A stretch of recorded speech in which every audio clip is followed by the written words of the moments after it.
there's a few things that we need to be very clear about what we will not accept over the next 4 years.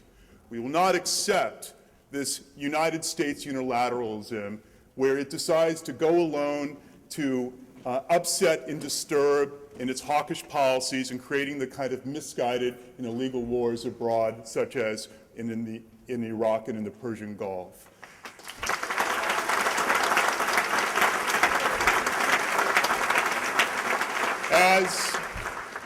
As an Iranian American and one of the few Iranian Americans elected in the state of California and in the United States, it disturbs me immensely that with the saber rattling that is occurring, not just, of course, with Iran, but further within the region, I think, of the Middle East in itself, we cannot be shy, nor can we be passive about the intentions of whether it's both the Democratic or Republican administration to put in check an Iranian government that means that we would have to extend the war from Iraq to Iran. We must draw the bright line that makes sure that that never, ever occurs. But back here at home, just this morning, I'm meeting with a number of folks within the elected government here and others, and us trying to contemplate our next steps and trying to navigate around the $14 billion deficit that is impacting California. Certainly a distillation of the $436 billion deficit that our nation is facing, the $500 billion deficit that has occurred since the instigation, trade deficit that has occurred since the instigation of the Iraq War. Certainly that we have to rebound and face the consequences of the fact that we have lost 3 million manufacturing jobs since the Iraq War has started, where we've now seen outsourcing and privatization literally undermine and corrupt the very being of what made this country great. This is not acceptable over the next 4 years. This is not acceptable not to hear what a plan may be from any presidential candidate that they are not able to echo in clear articulation of what change means, that change is fortified by the kind of muscle that we would expect completely in what we would like to see a shift in the United States and where it's going. It is about the economy, stupid. We've heard this before, and it is something that we cannot let others forget. And as one may think that it is the economy that is buttressed by illegal wars abroad, it is incumbent upon all of us from the most local level to cry out and not shy away from our obligation in making sure that peace is exported abroad and that all boats are lifted here in the United States. And I have great hope that our candidates here today will help just do that, and we certainly hope for a greater turn in this country. Thank you.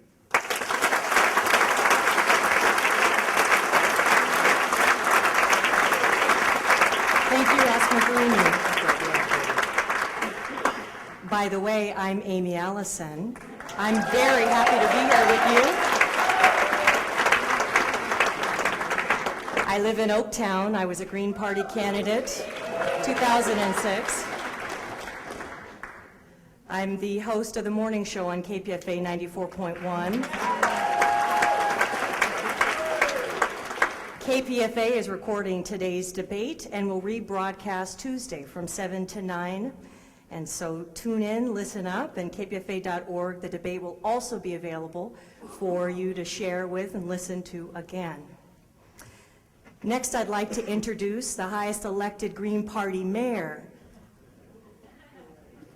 Gail McLaughlin, Mayor of Richmond.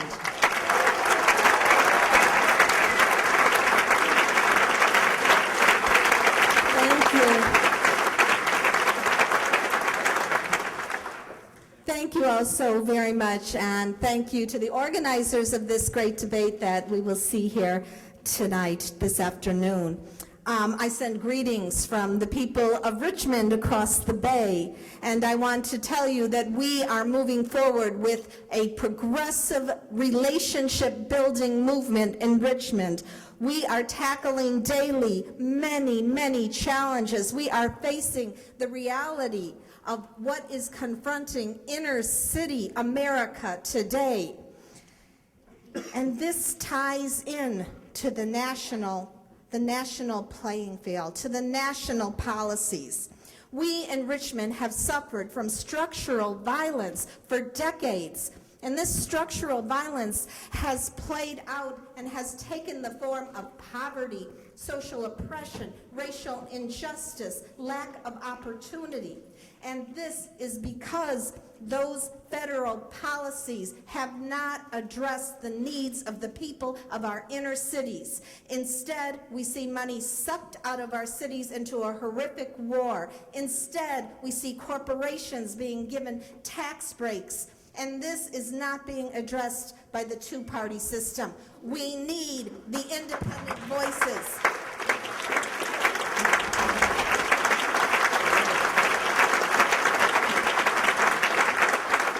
We need the independent voices that will address, confront, and make demands of corporate America.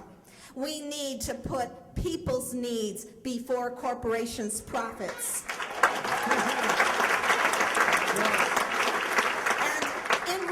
We are doing just that. We are confronting corporations. And along that vein, I want to say that we have a ballot measure on the that we're collecting signatures for a signature gathering process to put a ballot measure on the November ballot to tax Chevron, the Chevron refinery, which exists in Richmond, which will bring in 16 million extra tax dollars a year. And we have someone collecting. If there's Richmond residents here tonight, please see Marilyn. She has the petition of the ballot measure signature. So with that, I want to thank you all again for being here. I look forward to hearing from the candidates and look forward to having them address the needs of the inner cities like Richmond. We're very fortunate to have moderators that are going to be helping with the program today. Cindy Sheehan is the first one.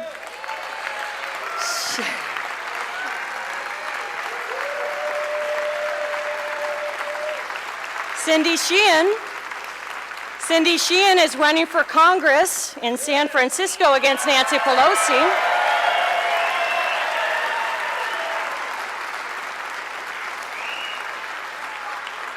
And she's also, when she's not running for Congress, very busy leading efforts to impeach Dick Cheney.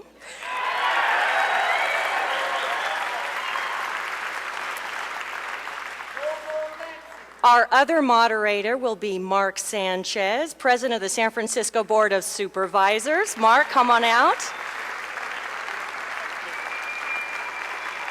Board of Education. I just gave him a promotion. I said president of the Board of Supervisors. What I meant was president of the school board running for supervisor in District 9. Mark Sanchez teaches 8th grade in between, and we thank them both.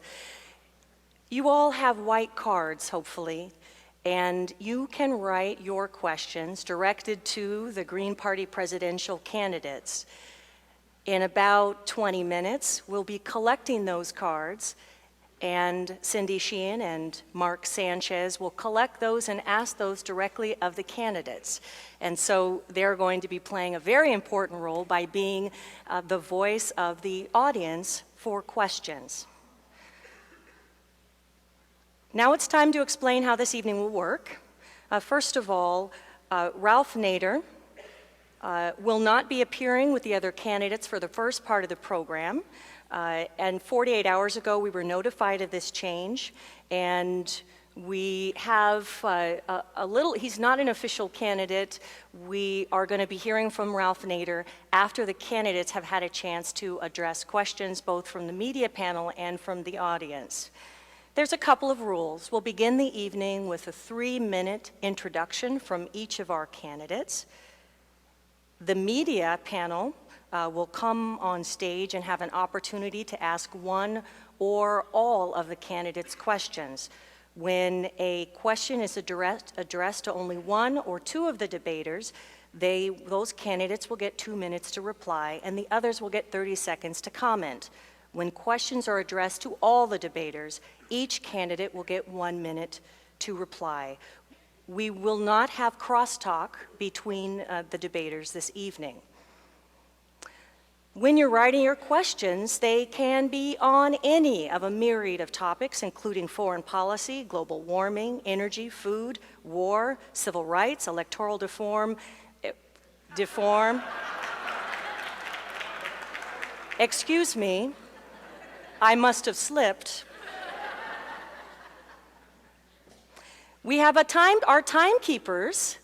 And if you guys could raise your hands, we're going to ask our timekeepers down in the first row to be very firm with our speakers in terms of time limits. And I've already asked for all the candidates' forgiveness when I have to cut them off.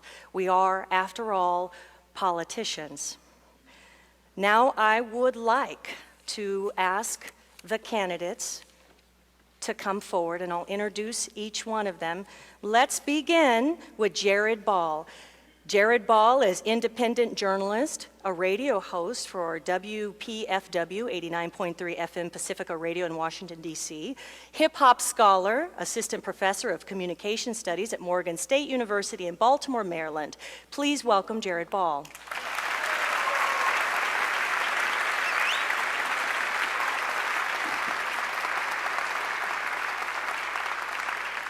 Our next candidate is Kent Mesplay, a 2004 candidate for Green presidential nomination, former president of Turtle Island Institute, an environmental engineer with alternative energy activist and California Green organizer. Welcome, Kent Mesplay.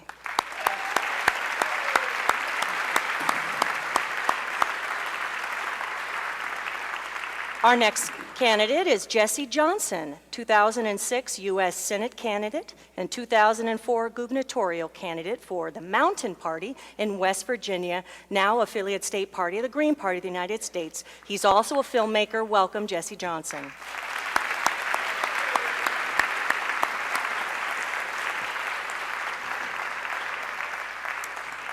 Next is Kat Swift, Texas Green organizer, former Campus Greens leader, and activist with the Clean Money San Antonio and San Antonio Democracy Now! Welcome, Kat Swift.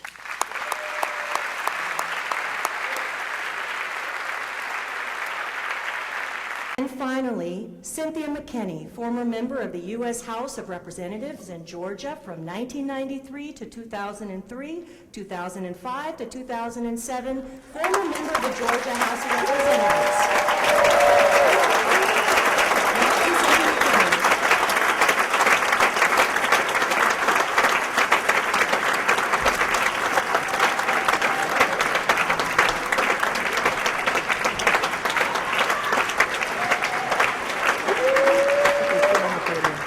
We're proud to have all of the 2008 Green Party presidential candidates on the stage. I'm going to ask each candidate to give a 3-minute opening statement, beginning with Jared Ball. Good afternoon. Come on. Good afternoon. That's what we're talking about.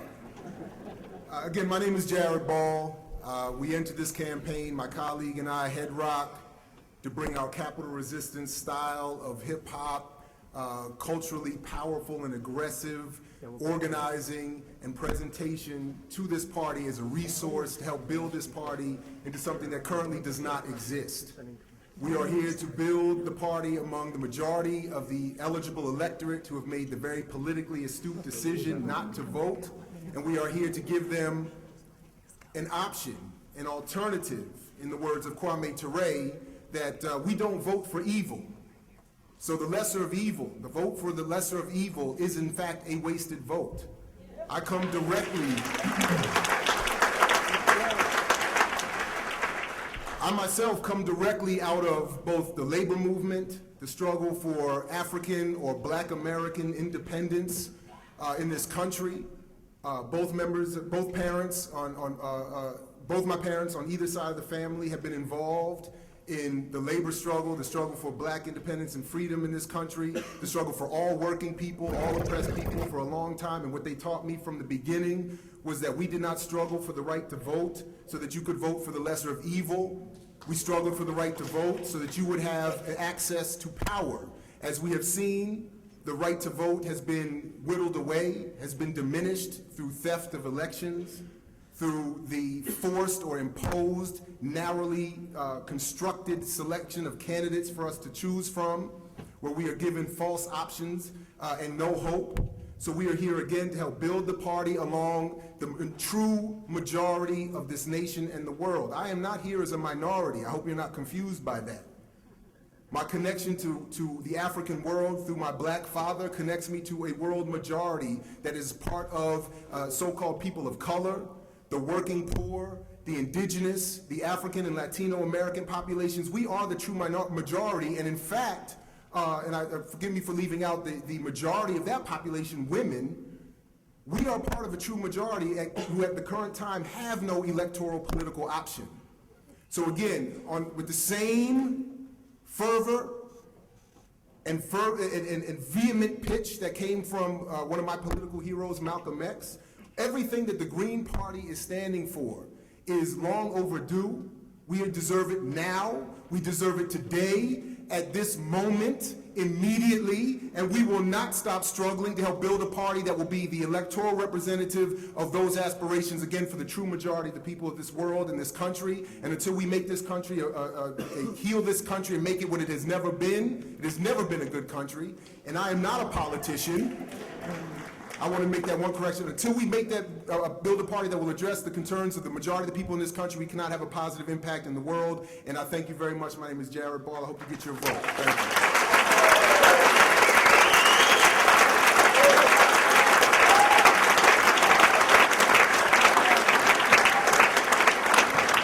And now we'd like to have opening statement by Kent Mesplay. All right, folks, the expression for today is, yes, we can. Can I hear you say it, please? Yes, we can. That's right. Can we have free, open, meaningful debates among all political parties in this country? Yes, we can. Can we get the Green Party on all state ballots by the end of the year? Yes, we can. Can we continue to run candidates for local, state, and federal office? Yes, we can. Can we get beyond being blamed for Bush getting into power in 2000 because of Florida? I'm not so sure about that one. The donkey party misleadership has really done a number on us. Yeah, having more choices on the ballot and in the polls and in the debates does increase the chance of competition. And we all know the one who really spoiled everyone's vote is George W. Bush. But a quick response to the spoiler issue might be something like, you lost, we lost, get over it. Work to improve democracy. Break out the tools in that toolbox of democracy. Put your paws on IRV, instant runoff voting, so that people can honestly rank their choices. I know, and you know, that Gore won in 2000. Hi, my name is Kent Mesplay, and I run for president. The campaign URL is mesplay.org. Run with me. I run to improve the democratic process in our republic. I want to know that my vote counts and that my concerns are represented by someone in office. Electoral reform is a key issue. We want proportional representation. We want IRV. One day we will get the money out of politics so that elected representatives don't spend so much time chasing down and representing Washington or Lincoln or Jackson or Grant and other dead presidents. Running as a Green in a system so weighted against real discussion and competition is a little like repairing a plane even as we fly. Still, can we do this? Yes, we can. The real reason that I'm running is out of extreme concern for public safety and for environmental health. What is happening with the weather indicates a threat unlike any faced by humanity in recent history. The climate is changing, and we are largely unprepared. This is not a time to conduct business as usual, but to pull together and work for our common survival. After governmental responses to the after effects of Hurricanes Katrina and Rita, it is apparent that we cannot wait for Uncle Sam to bail us out. We must work together. My time is short. I ask, can we continue to grow, to offer the U.S. public a meaningful message and be optimistic? Yes, can we have an unapologetic, all-out run for the presidency? Yes, then you will want to work with me because I'm not running for president of the Green Party. I'm not just running for the nomination. I won't be pleased with just 5% of the vote. I'm running to be president of the United States. Folks, we have 8 days to register more people. Can you register at least one person before the end of tomorrow? Green? Can you do that? Thank you, Kent. Thank you. Yeah, thank you. And that's Good time. to hear. That's time, thank you.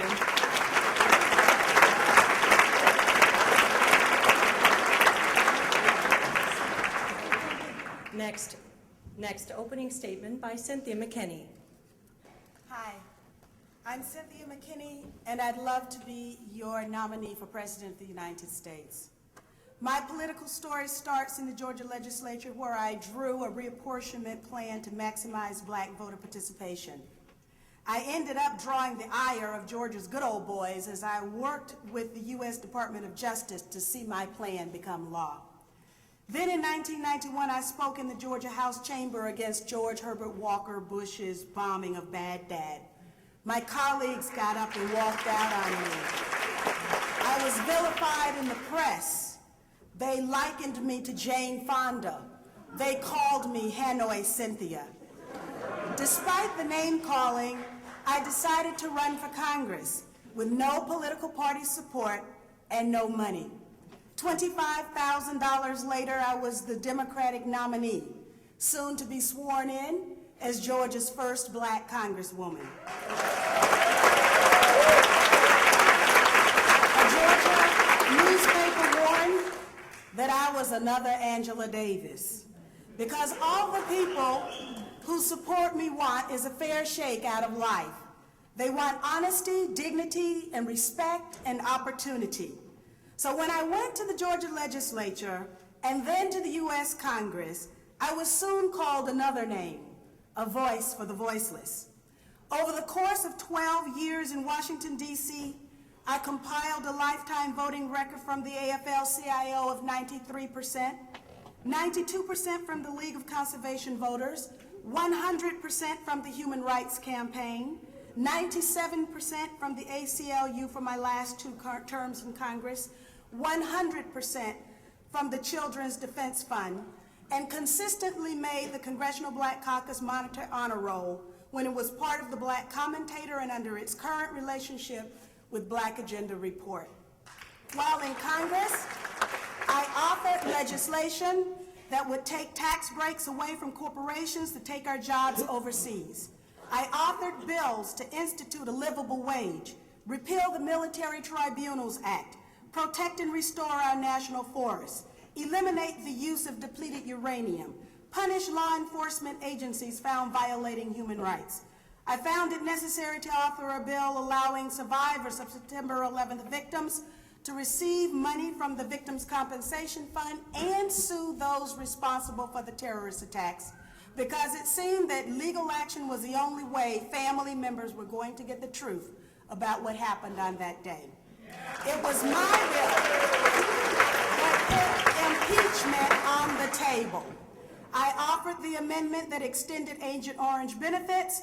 It was my amendment that authorized the Department of Agriculture study that proved that the USDA had long been discriminating against black farmers. And finally, I've often stated that electronic voting machines are a clear and present danger. Thank you. Mr. Nader, in a recent piece, asked us to take the next step if we don't like what's happening in our country. I've heeded his advice. I've joined your party. I'm helping Green candidates, and I'm here with you today. Thank I you. ask you to take the next step.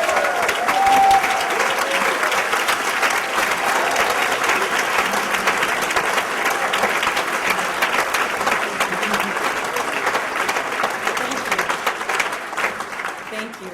Now we'll have opening statement by Kat Swift. Hi, my name is Kat Swift. I'm a Green Party activist in San Antonio, Texas. I helped start Food Not Bombs in San Antonio, and we would get kicked out of the park every time just for feeding homeless people or hungry people, even that weren't homeless. I ran for city council in May of 2007 against Henry Cisneros. He used to be HUD director under Clinton. I ran against his wife. I got 30% of the vote, starting my campaign on the last day, and was outspent 20-1.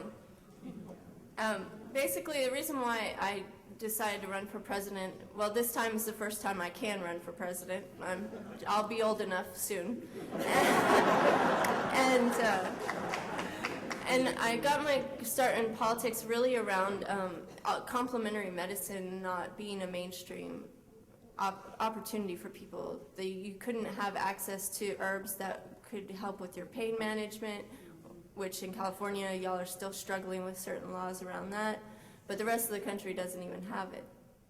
And also that, you know, chiropractic, acupuncture, and all of these other different modalities are not viable alternatives and not covered by our healthcare systems. And that's what really prompted me to get involved in politics. Before that, I was basically a true anarchist. I believed that what I did for myself was to help everybody else get what they needed to do, and took personal responsibility very seriously.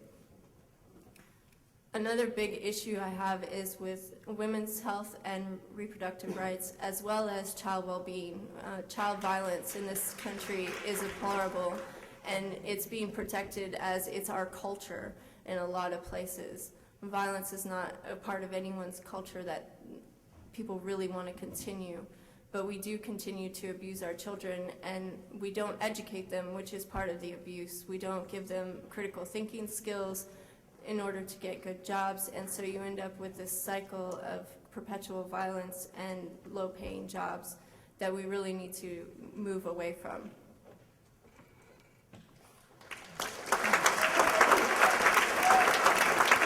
As far as Green Party politics go, I live in a state which is one of the hardest states to get on the ballot. It will cost $100,000 in Texas to get ballot access.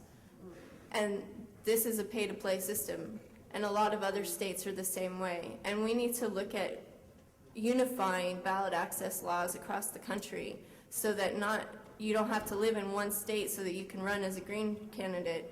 And if you go to Texas, well, you're just screwed. You can't do anything about it. You have to run as you can't even run as an independent. It's next to impossible. So we need to look at ballot access laws and change them uniformly.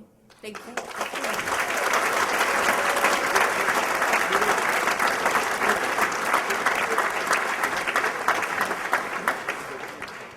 Finally, opening statement by Jesse Johnson. Hello, San Francisco. It's great to be here. An old actor and filmmaker traipsing these boards in this lovely theater is fantastic. I want to say 20 years ago, I developed a mission statement for myself, and that is to unify through communication. And that's what I'm here to do. And that's what's not happening in our nation today. Unfortunately, we live in I aspire to be a citizen, but unfortunately to be a citizen, the civic part of that, you have to be reciprocal with the government, and at this point we're not. The last part of that is Zen. I'm trying to find the Zen in citizen.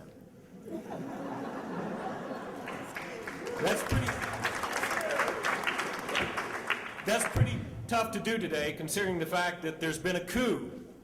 That's right. We no longer have the nation that I thought that we had. But as citizens, we can fix this. And I intend to work diligently to do so. But unfortunately, and to be very clear, I am not an officially declared candidate.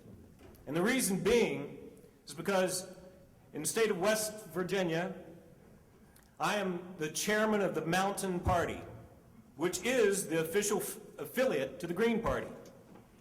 But as chairman of the party, I'm not allowed to hold office and not allowed to officially declare my candidacy. And in Reading, I promised you that I would deliver to you the presidential and the vice presidential slots for the state of West Virginia on our ballot. The state of West Virginia and the Secretary of State has not allowed that. So in the meantime, I've been fighting diligently to make sure that I'm not the only person who is allowed on the ballot in the state of West Virginia for president or vice president. That's the way it stands presently, but I will correct that. I think that our well, thank you. I think that what we really need to focus on is what is leadership. What is a leader? A leader is someone who can see into the future and envision that bright and shining city and a gorgeous ecosystem, and is aware of our history. And our history, if you've learned all the dates and the names and the wars for certain, then I question whether you know about Shays' Rebellion, or whether you know about the Bonus Army, or whether you know in the mountain state of West Virginia, the Blair Mountain, which was the second largest insurrection in the history of this nation, next to the Civil War. And it's the only time in the history of this nation that we bombed our own civilian populace with weapons of mass destruction. Thank you.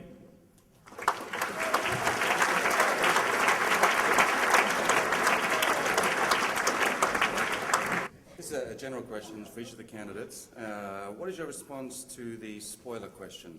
The Green Party entering the race and spoiling it for either the Democrats or the Republicans. Kent Mesplay? It's not spoiling, it's voting.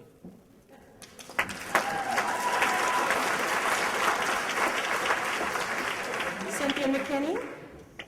Well, I have a very extended response to that question that's available on YouTube, and I won't get into it here except to say that when you've got 1 million black people who go to the polls and they vote their hopes, their dreams, and their aspirations, and their votes aren't even counted, and then no one comes to their defense and defends the integrity of their vote and the vote in general in our country, then don't dare call the Green Party, don't dare call Ralph Nader spoilers.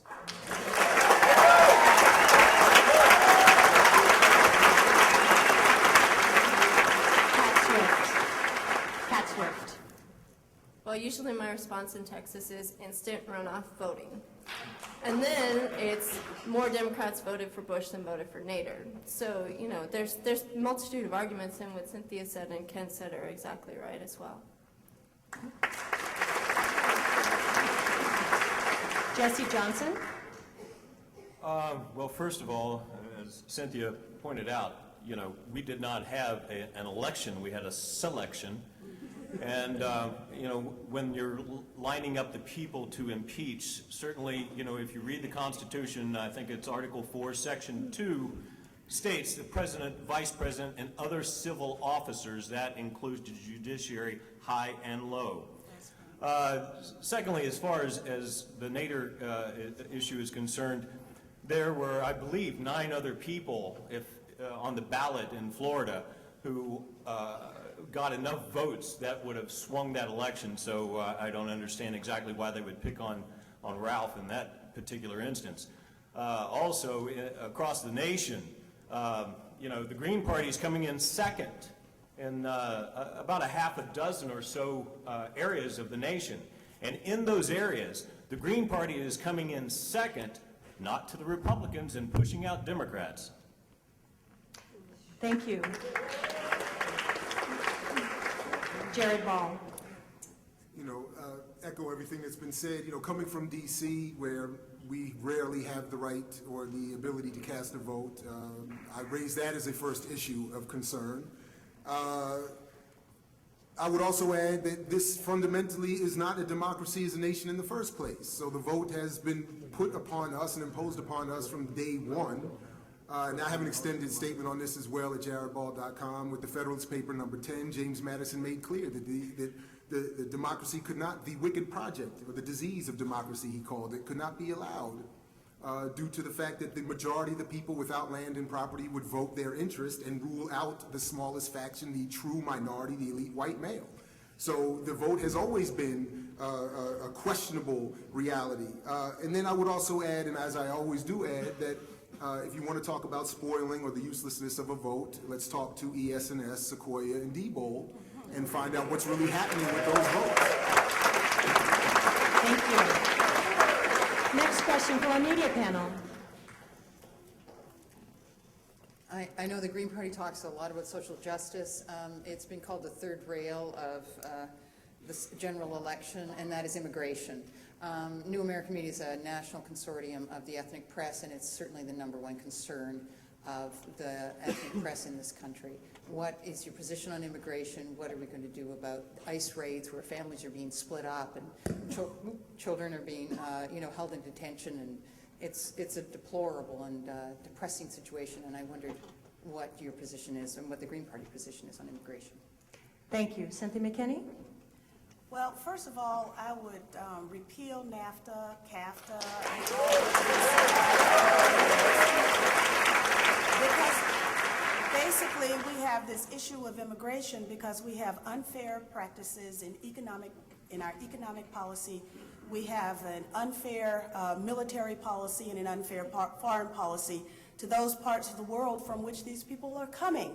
And so I would want first to change our economic policy, our military policy, and our foreign policy to respect human rights, respect the environment, force U.S. corporations to abide by the U.S. standard on environment and labor, and have a race to the top rather than a race to the bottom, which now U.S. workers have joined. Thank you.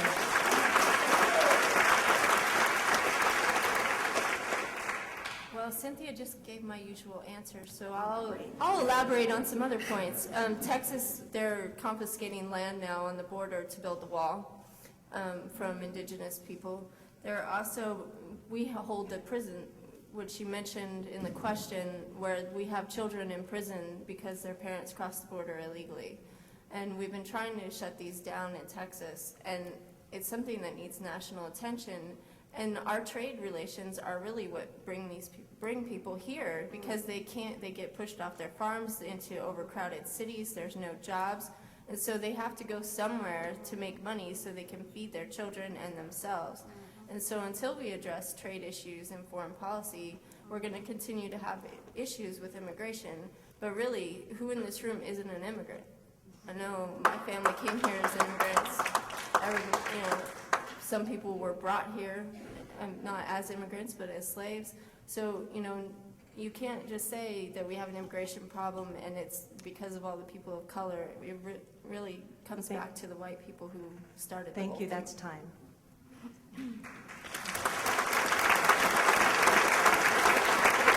Jesse Johnson? Well, this is a subject that comes up historically every time things are tanking. Yes. There are three types of immigrants in our country, or in the history of our nation. One was the original ones, the natives. The other two are illegal immigrants.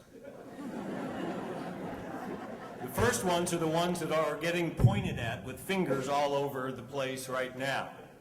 The others are the ones that we probably share their bloodline, many of us, even though more of us share many bloodlines than we realize. Those are the ones who took this nation illegally, committed genocide for probably the last 400 to 500 years. So I think what we really need to focus on is our economy and justice. And if we do that, immigration will no longer be something that is sticking in our face every time we turn on the news.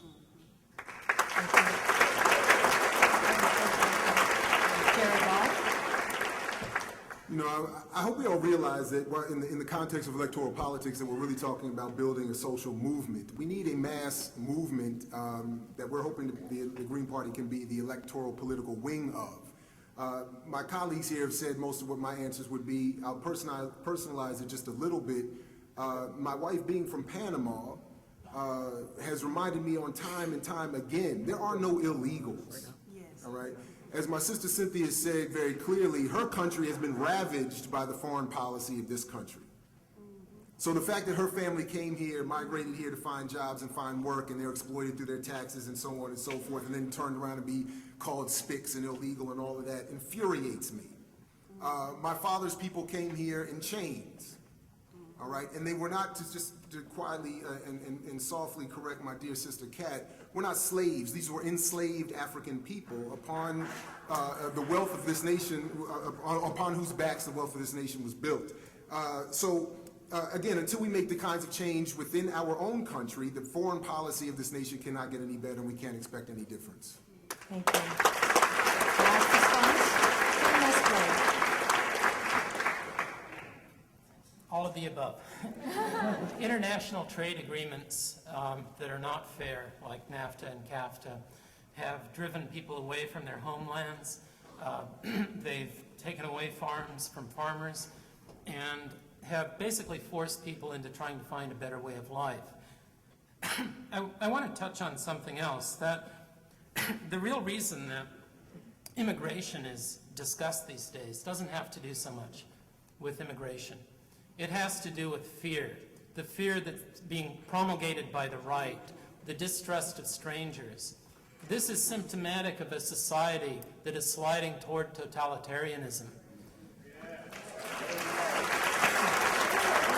Follow-up question? And the border cut across native lands like the Tohono O'odham, so that family members have a difficult time just seeing each other. $9 million per mile for a triple fence is a waste of money. The money would better be spent in Grameen-type microloans to help out everyone. Thank you. Thank you.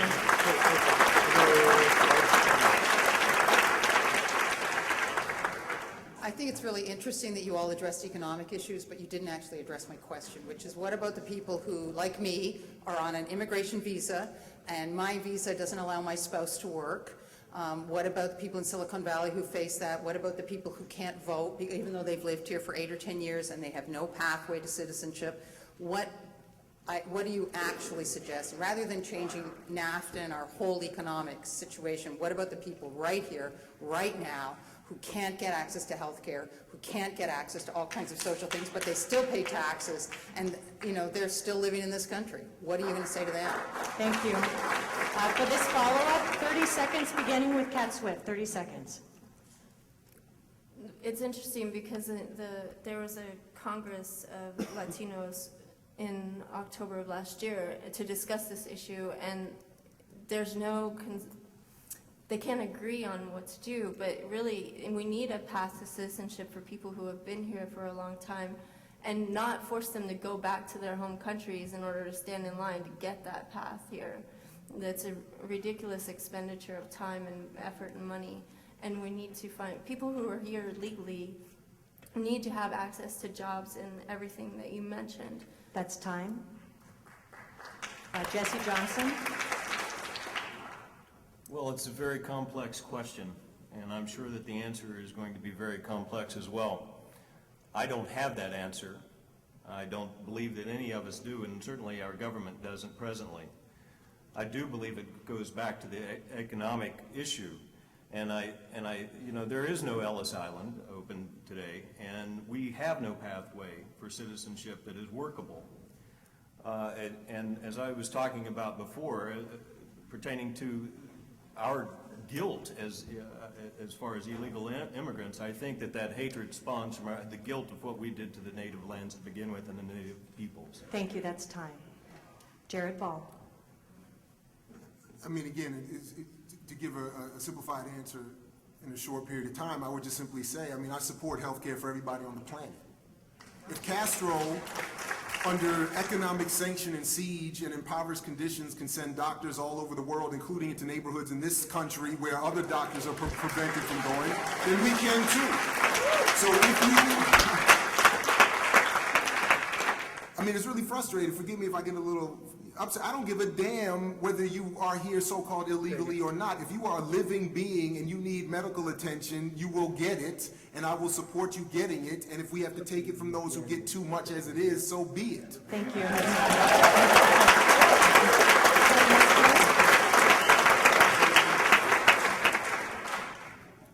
An expedited path to citizenship is in order. I'm also floating the idea of dual citizenship, having people be citizens of both countries. That would go a long way. Also, regarding health care, we support single-payer health care. We are a wealthy enough nation to provide it to everyone within our borders. It's cheaper in the long run. Thank you. Finally, a follow-up answer, Cynthia McKinney. Well, I can't speak to your specific issue. I have dealt with immigration legislation, which was extremely regressive in the Congress.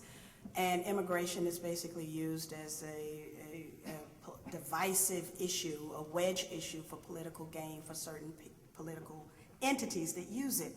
But then if public policy is made with respect for human rights and justice and compassion, in the congressional office, it took us, in some cases, we had people who were waiting a decade to reunite with their families. That's wrong.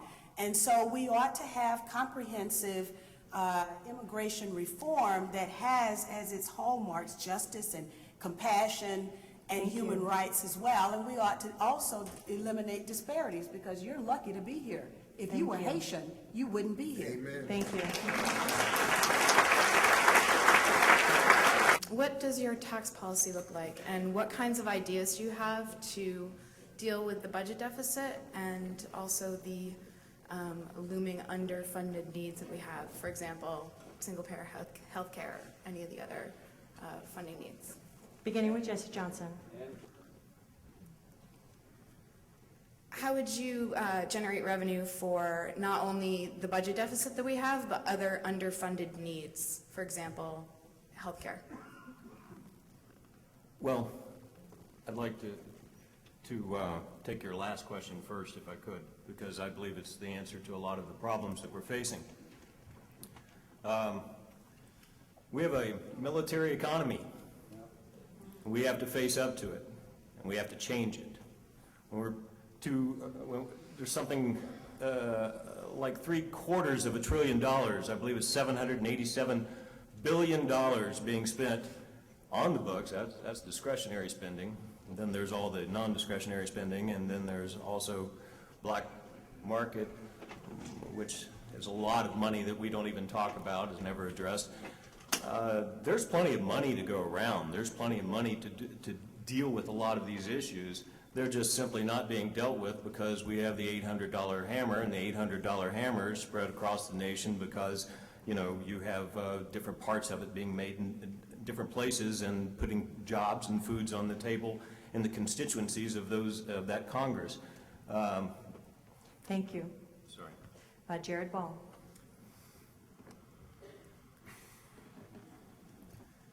"2008 is the 40th anniversary of Dr. King's assassination. Our campaign, our work, our livelihoods, our lives in general are based on his real politics, not those we get each year around this time. And part of what that means is a couple of things that we recognize. First of all, from that perspective, we can see that, first of all, the only bombing of citizens in this country was not the aforementioned case. I want to add another one, was the MOVE bombing in 1985 Philadelphia.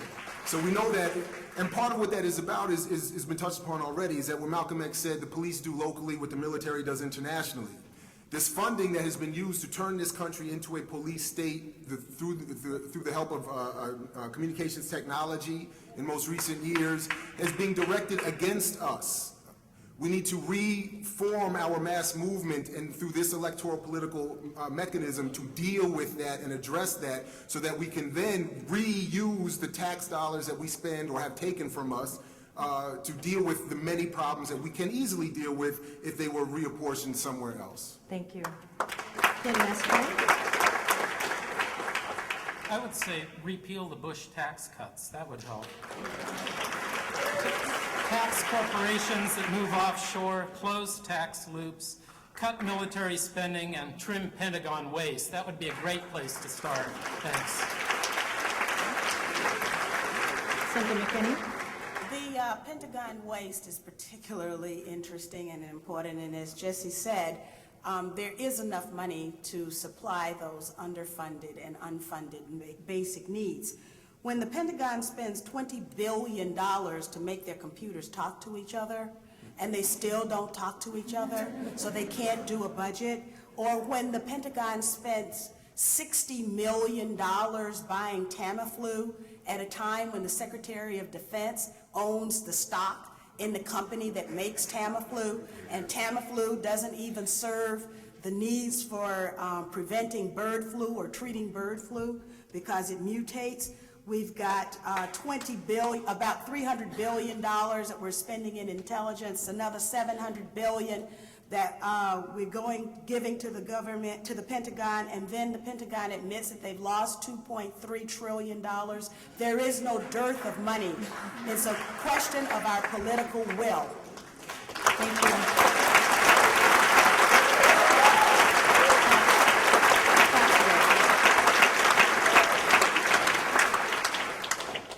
I would echo my fellow candidates' statements and add that we also need to address corporate welfare and subsidies and how they're allocated.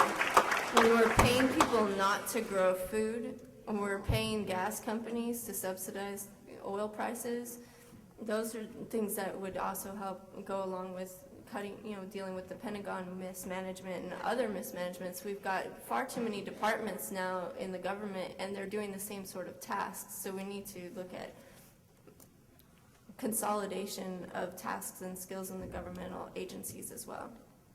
Thank you. It's distressing to me that we're about an hour into this program and the issue I'm about to bring up has been mentioned only in passing and not very much. I wonder if each of you would address how, if you are the nominee of the Green Party, you would speak to the American people to raise their awareness about what is going on with our tax dollars and the blood and psyches of our military in Iraq, and what you would do to stop it. Okay. Jared Ball. What Headrock and I do with our Capital Resistance presentation, part show, lecture, performance, grassroots, is to show through demonstration and performance not only what is going on, but what can be done about it. This electoral political campaign is one aspect of it. We advocate the joining and organization on all kinds of different levels.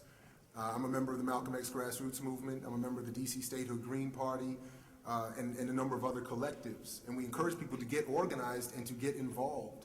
And when we demonstrate and show, particularly the people in the communities that are most disaffected, the least attended to, and again, the majority of the country and the world, we get a great response. And we find that we have a great ability to bring these issues to them, make it plain, and to encourage and give them options both in terms of grassroots politics and now electoral politics to get involved. With the simple change of a vote, you demonstrate psychologically that you are ready to take certain steps that are absolutely necessary to build and sustain a mass movement that will bring about all these changes.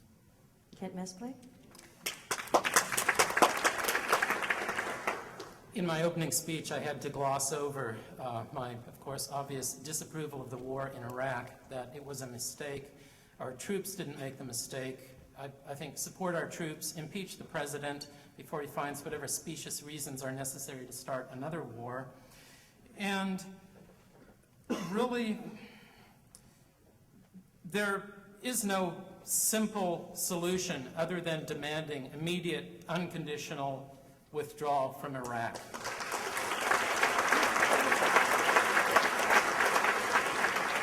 Cynthia McKinney.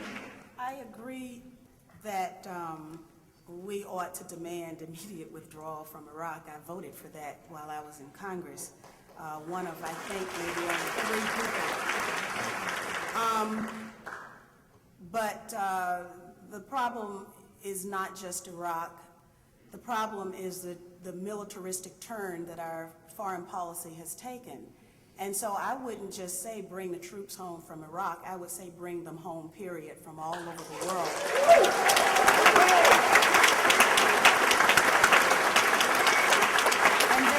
And then the second part of it is because the Congress is so powerful, we have to have people who will run for Congress on a peace agenda, a peace platform. That's why it's important that we've got people like Cindy Sheehan running for Congress, because she shows us the power of individuals, the power of one woman who's willing to take a stand. And we all have that power. We just have to recognize it and do it.